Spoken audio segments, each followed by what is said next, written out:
নির্বাচনকে সামনে রেখে বহু ধরনের ষড়যন্ত্র আমরা লক্ষ্য করছি, বহু ধরনের কথাবার্তা ময়দানে শুনতে পাচ্ছি, বহু ধরনের ইঞ্জিনিয়ারিং এর আলামত বুঝতে পারছি। আমরা সবাইকে স্মরণ করিয়ে দেই, এই শেখ হাসিনা, তার হাতে সকল বাহিনী ছিল, দুর্দণ্ড প্রতাপ ছিল, জায়গায় জায়গায় নিজের লোক বসিয়েছিল, ক্যাডার মাস্তানদের দিয়ে রাষ্ট্র পরিচালনা করেছিল। কিন্তু যখন জনগণের জাগরণ, জনগণের বিস্ফোরণ যখন হয়েছে, তখন কি তাকে আর কেউ রক্ষা করতে পেরেছে? তাহলে যেই জনগণ এত মূল্য দিয়ে একটা পরিবর্তন এনেছে, সেই জনগণ আরেকটা ফেসিবাদ কায়েম করতে দিবে না ইনশাআল্লাহ। আমরা আপনাদেরকে কথা দিচ্ছি, ফেসিবাদ বিরোধী এই লড়াই ততদিন চলবে যতদিন প্রিয় দেশের বুকে ফেসিবাদের সামান্য চিহ্ন বর্তমান থাকবে। ফেসিবাদকে নিশ্চিহ্ন না করা পর্যন্ত আমাদের লড়াই কেউ থামাতে পারবে না ইনশাআল্লাহ।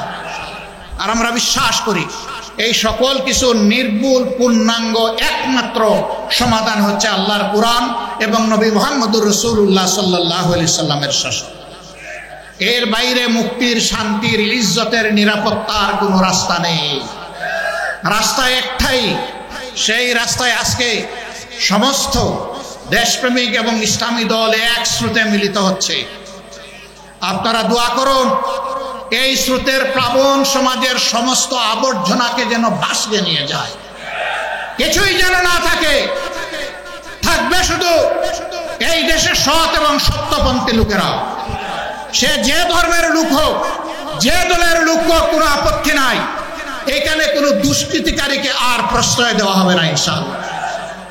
সম্মানিত ভাইরা, আজকে আমরা বিভিন্ন জায়গায় যা দেখতে পাচ্ছি, এখানে ওখানে বিভিন্ন আক্রমণ এবং আইন শৃঙ্খলা বাহিনীকে কাজ করতে না দেওয়া।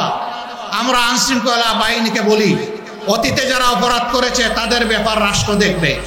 এখন আপনারা যারা দায়িত্বে আছেন, আপনারা দায়িত্ব পালন করুন। আপনারা ন্যায়ের পথে থাকবেন, আপনারা অন্যায়ের বিরুদ্ধে ব্যবস্থা নেবেন। জনগণ আপনাদের পাশে দাঁড়িয়ে আপনাদেরকে শক্তি যোগাবে ইনশাআল্লাহ। আমরা আপনাদের পাশে থাকব, কিন্তু অন্যায় করতে দেখলে সবার আগে আমরাই কিন্তু প্রতিরোধ গড়ে তুলব।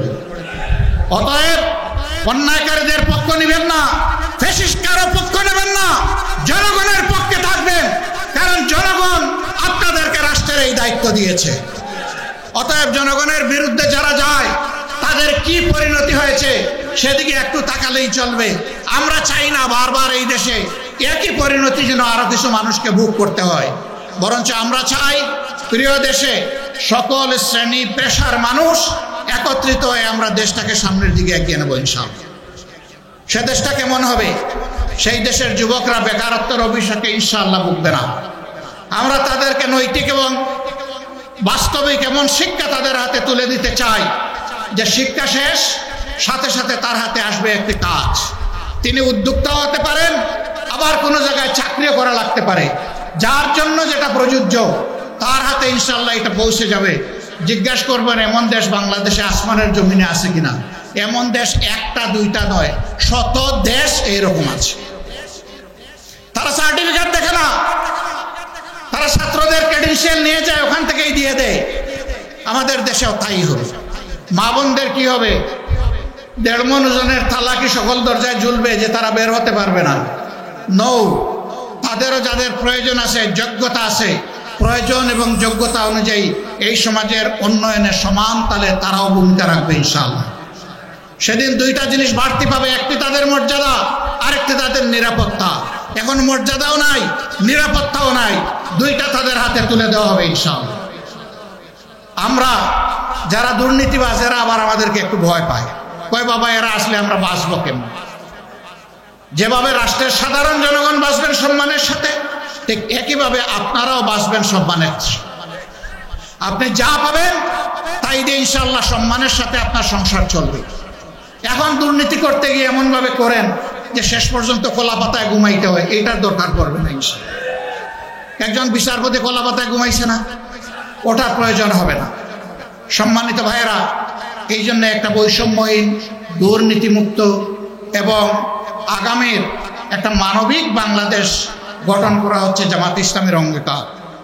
এই অঙ্গীকার পূরণে আমরা সৎ এবং প্রতিজ্ঞাবদ্ধ। গত 10 মাসের আমাদের কার্যক্রম তার প্রমাণ। এত মজলুম দল হওয়া সত্ত্বেও আমরা ব্যক্তিগতভাবে কারো উপর কোনো প্রতিশোধ নেই। আমরা বলছি আমাদের হাতে কোনো মানুষের জীবন, ইজ্জত, সম্পদ ক্ষতিগ্রস্ত হবে না ইনশাআল্লাহ, কারণ আমরা আল্লাহকে ভয় করি। আল্লাহকে ভয় করার কারণেই কারো ইজ্জতের উপর, জীবনের উপর, সম্পদের উপর হাত পড়বে না। সম্মানিত ভাইরা, আওয়ামী হায়নারা আপনাদের সন্তান, আপনাদের ভাই জনাব এটিএম আজহারুল ইসলামকে আপনাদের বুক থেকে ছিনিয়ে নিয়েছিল।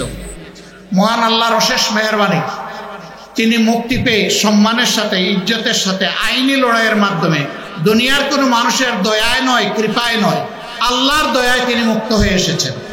এই মুক্ত মানুষটাকে আজকে আমরা রংপুরবাসীর বুকে আমরা উপহার দিয়ে গেলাম। আপনারা কি তাকে কবুল করে নিলেন? আলহামদুলিল্লাহ। এখন থেকে বাকি জীবনে তিনি থাকবেন আপনাদের পাশে, আপনারা থাকবেন তার পাশে ইনশাআল্লাহ। তিনি জাতীয় জীবনে যাতে গুরুত্বপূর্ণ দায়িত্ব পালন করতে পারেন, মহান আল্লাহর দরবারে সেই দোয়া কামনা করি। শহীদ পরিবারগুলোকেও বলি, আপনারা সন্তান হারিয়েছেন, বয়স যাই হোক, এখন এটিএম আজহারুল ইসলাম আপনাদের হারানো সন্তান। ইনশাআল্লাহ তিনি বাড়ি বাড়ি যাবেন, আপনাদের পাশে থাকবেন, পরিবারের সদস্য হিসেবে তার দায়িত্ব পালন করবেন। আপনারা শুধু বুকের ভিতর থেকে তাকে দোয়া করে দিবেন ইনশাআল্লাহ। প্রিয় শহীদ পরিবার, প্রিয় আহত পঙ্গু ভাইরা, আমরা আছি, আপনাদের সাথেই আছি, পাশেই আছি। আমাদের অনেক কিছু করতে মন চায় আপনাদের জন্য, সামর্থ্যের সীমাবদ্ধতায় পারি না। আপনাদের কাছে ক্ষমা চাই, আমাদেরকে আপনারা ভুল বুঝবেন না। আপনারা আমাদের জন্য দোয়া করবেন, আল্লাহ যেন আমাদের সামর্থ্য আরো বাড়িয়ে দেয় এবং আরো নিবিড়ভাবে যেন, আরো সম্মান দিয়ে যেন আপনাদের পাশে আমরা থাকতে পারি। আপনাদের সকলকে আজকের এই জনসভা সফল করার জন্য অন্তরের অন্তঃস্থল থেকে শুকরিয়া জানানোর আগে জনাব এটিএম আজম সাহেব, তিনি যে দাবিগুলো আপনাদের সামনে উত্থাপন করেছেন সবগুলোই সঙ্গত এবং ন্যায্য দাবি। এর সাথে উত্তরাঞ্চলের দুঃখ, তিস্তা, এই তিস্তা ব্যারেজ এবং তিস্তা স্থায়ী প্রকল্প বাংলাদেশের জনগণের প্রাণের দাবি। আমরা চাই তা অবিলম্বে বাস্তবায়ন হোক। তাই নিয়ে কোনো টালবাহনায় দেশের জনগণ মোটেই সহ্য করবে না এবং কোনো দেশের চক্রাঙ্গানিতে যেন আমাদের সরকার আর ভয় না পায়। এদেশের 18 কোটি মানুষ যদি সরকার জনগণের পক্ষে থাকে, তাহলে 18 কোটি মানুষ সরকার যেই হোক তার পিছনে দাঁড়িয়ে যাবে ইনশাআল্লাহ। যে দাবিগুলো আপনারা উত্থাপন করেছেন, আল্লাহ যদি এদেশের মানুষের খেদমতের দায়িত্ব আমাদেরকে মেহেরবানি করে দান করেন, আমরা কথা দিচ্ছি এই দাবি নিয়ে ইনশাআল্লাহ আমাদের কাছে আর যেতে হবে না। আপনাদের দাবি মানে আমাদের দাবি। আল্লাহ যেন সেই দাবি পূরণের তৌফিক দান করেন। আল্লাহ হাফেজ। বাংলাদেশ জিন্দাবাদ, বাংলাদেশ জামাত ইসলামী জিন্দাবাদ। আসসালামু আলাইকুম ওয়া রাহমাতুল্লাহি ওয়া বারাকাতুহু।